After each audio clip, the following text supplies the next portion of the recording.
Hello students, my name is Ashish and in this video we are going to study your class 10th chapter number 7 report of an adjudged case question answers.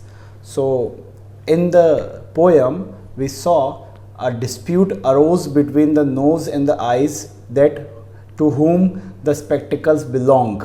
हमने देखा था कि किस तरह से नाक और आँख की लड़ाई हो जाती है, जहाँ पर ज़ुबान जो होती है वो लॉयर का काम करती है, ईयर्स जो थे वो बैरॉन थे, है ना, और क्या क्या होता है.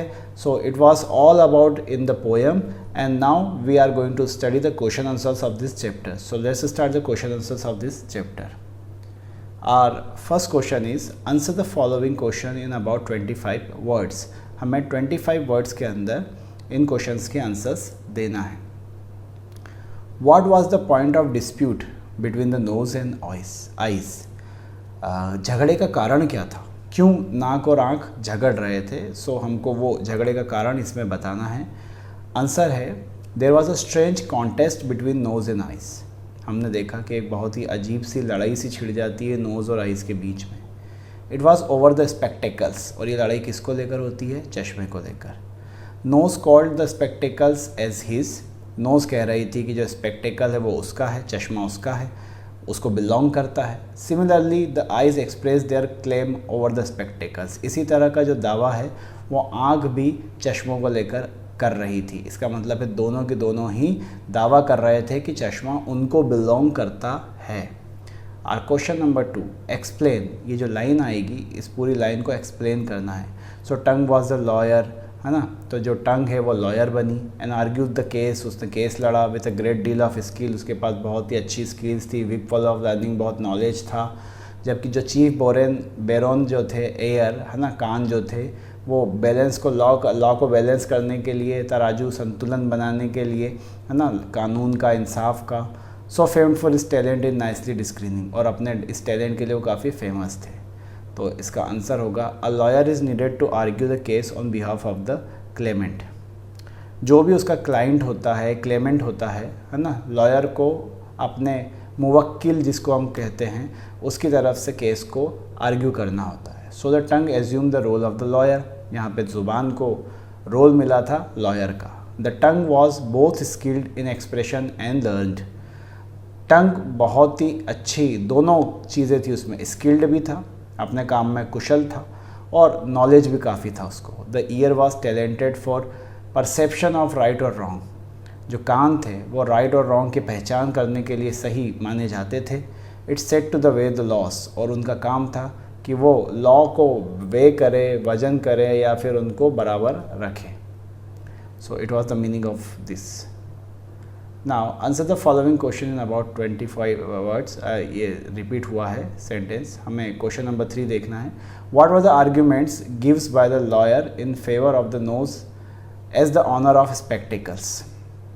जो क्वेश्चन नंबर 3 है, what were the arguments gives by the lawyer in favour of the nose as the owner of spectacles.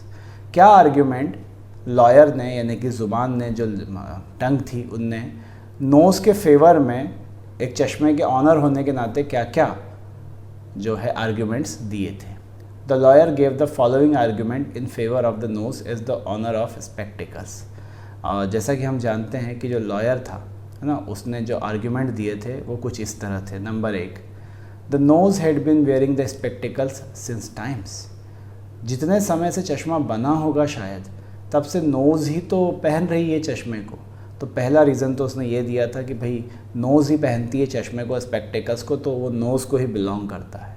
दूसरा, the spectacles with their straddle are fitted on the straddle of the nose. आप देखेंगे ये जो straddle बना हुआ है, वो जो यहाँ पे नोज़ का स्ट्रेडल होता है उसके हिसाब से तो इसको बनाया गया है फिट होने के लिए. तो दोनों चीज़ें एक ही दूसरे के लिए बनी हुई है, तो ये नोज़ को ही बिलोंग करता है. और तीसरा, any face without a nose can not wear spectacles. और उसने तीसरा तो बहुत ही अजीब सा रीज़न दिया था दैट कि किसी का अगर चेहरा ही ना हो तो वो नोज़ नहीं, चेहरे पे किसी के नोज़ ना हो तो वो चश्मा पहन ही नहीं सकता है. क्वेश्चन नंबर 4 है, who pleaded the case on behalf of the eyes and to what effect. Eyes के लिए किसने केस लड़ा और कहाँ तक वो उस केस को सही ढंग से आइज़ के लिए पेश कर पाया. द सेम लॉयर टंग हमने देखा था, शिफ्टेड द साइड, वो जो टंग थी उसी ने केस आइस की तरफ से भी लड़ा था, and pleaded the case on behalf of the eyes, उसी ने आइस की बिहाफ पर भी केस लड़ा। The court refuted the argument, refused होना चाहिए, द कोर्ट जो है उन्होंने रिफ्यूज़ कर दिया उसके आर्ग्यूमेंट को, because the previous argument of the tongue in favour of the knows were far visor then them, क्योंकि जो आँख के लिए बोले गए थे, है ना, उनसे ज़्यादा कहीं ज़्यादा सही नोज़ के लिए जो बातें टंग ने कही थी वो ज़्यादा सही लग रही थी, वाइस लग रही थी, बुद्धिमंतिता पूर्ण लग रही थी। Our question number 5 is in whose favor did the judge decide the case and how did he do so? किसके फेवर में जज ने फैसला सुनाया और आखिरकार ये उसने किया कैसे? आंसर होगा द जज decided the case in favour of the knows. वैसे तो जो केस सुनाया गया था वो देखा जाए तो किसी के फेवर में था नहीं, लेकिन वो कहता तो नोज के फेवर में ही है, लेकिन वो कहता क्या है कि आंखें बंद हो जाएं, है ना। He considered the tongue's argument in favor of the eyes as less wise. उसने पाया कि जो टंग है उसने आँख के लिए जो भी आर्ग्यूमेंट्स दिए थे वो कम बुद्धिमता थे, वाइस थे, अच्छे नहीं लग रहे थे वो। He advised that the eyes should be shut whenever the nose put his spectacle on. और उन्होंने कहा कि जब भी चश्मा नाक पहनेगा तो आइज़ को अपने आप को क्या कर लेना चाहिए, बंद कर लेना चाहिए। Now answer the following question in about 50 words. अब हमारे बड़े क्वेश्चंस आ जाते हैं और 50 वर्ड्स वाले आ जाते हैं। In this poem Cowper has use the language and background of the court room to the provide humorous effect explain. हमने देखा था कि जिन्होंने ये लिखा है काउपर ने, उन्होंने इस पोएम में कोर्ट लैंग्वेज का यूज़ किया है और उसमें भी हंसी मजाक उत्पन्न करने की कोशिश करी है। इस बात को एक्सप्लेन करिए। तो हम देखते हैं in this poem Cowper has use the language and background of the court room. हम जानते हैं कि काउपर ने, जिन्होंने ये चैप्टर लिखा है, पोएम रची है, उन्होंने जो लैंग्वेज है और बैकग्राउंड है वो कोर्ट का लिया है।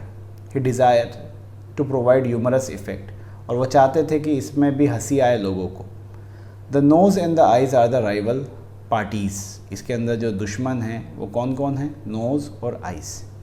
अ strange dispute arose between them. एक बहुत ही अजीब सा विवाद उनके बीच में खड़ा हो गया था। Both of them claimed their sole right over the spectacles. दोनों ही दावा कर रहे थे कि चश्मा किनको बिलोंग करता है ना। नोज़ कह रही थी मुझे, आंखें कह रही थी मुझे।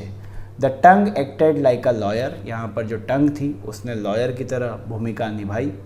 The talented year set like the chief baron, है ना। और जो टैलेंटेड कान थे उन्होंने अपने आप को जज के रूप में पाया। टू बैलेंस द लॉ, जज इंसाफ देने के लिए। ही used word phrases like point in dispute, है ना। इस पूरी पोएट्री में उन्होंने जो शब्द यूज़ किए जैसे पॉइंट इन डिस्प्यूट, विवाद का कारण, आर्ग्यूड द केस, केस को आर्ग्यू करना, ऑन बिहाफ ऑफ, इसके बदले में मैं कहूँगा, योर लॉर्डशिप, ऐसे ऐसे शब्दों का उन्होंने यूज़ किया था, है ना। तो यहाँ पे पूरा कोर्ट रूम का ही जो एक माहौल है, एक समा है, वो बांधने की राइटर ने कोशिश की थी। So our next question is what do you understand by the title report of an adjudged case. आप ये जो टाइटल है report of an adjudged case, इससे क्या समझते हैं? तो चलिए स्टार्ट करते हैं। The title report of an adjudged case says, जो टाइटल है report of an adjudged case, ये क्या कहता है? That justice is not done in the court of law, कि जो जस्टिस है, जो इंसाफ है, वो कहाँ नहीं होता है? लॉ का जो कोर्ट है उसके अंदर नहीं होता है। The lawyers have no character. उनका कहना है कि लॉयर्स का कोई अपना कैरेक्टर होता ही नहीं है ना, वो तो बस पैसों के लिए बिकते हैं।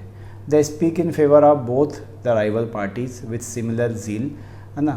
उनको जो पैसे ज़्यादा दे देगा वो कोई सी भी पार्टीज़, चाहे वो दोनों पार्टी के लिए बोल लेंगे, इधर वाला देगा पैसे तो उसके लिए बोल देंगे, उधर वाला देगा तो उसके लिए बोल देंगे। They are hired to fight false cases. वो झूठे केस लड़ने के लिए हायर किए जाते हैं। They do not feel shy even if they lose the case. उन्हें कोई शर्म नहीं आती है अगर वो केस हार भी जाए तो। They can not be relied on. उन पर विश्वास नहीं किया जा सकता, उन पर भरोसा नहीं किया जा सकता। They charge money from both the rival parties. वो दोनों पार्टीज़ से पैसा ले लेते हैं। They we fool the clients, है ना। They can fool the clients होना चाहिए। वो फूल बनाते हैं क्लाइंट्स को with only words and rob them of, वो उन्हें शब्दों के जाल में उलझाए रखते हैं और उन्हें रॉब करना, लूटना चालू रखते हैं। They are hard earn money, और उनका जो मेहनत से कमाया हुआ पैसा है उसको वो लूटते रहते हैं। दे गिव वेग आर्ग्यूमेंट्स, वो फालतू की बकवास के आर्ग्यूमेंट्स दिया करते हैं। द जजेस आल्सो गिव रैंडम जस्टिस, है ना, और जो जज होते हैं वो उनको भी कोई इंसाफ देने का तरीका नहीं आता। ऐसा मैं नहीं कह रहा हूँ, ऐसा जो काउपर है वो कह रहे थे कि उनको भी जस्टिस देने का तरीका नहीं आता है, और काफ़ी अनलॉफुल एक्टिविटीज़ में जजेस खुद भी शामिल रहते हैं। So it was all about the chapter and the question answer of this chapter. So thank you for watching.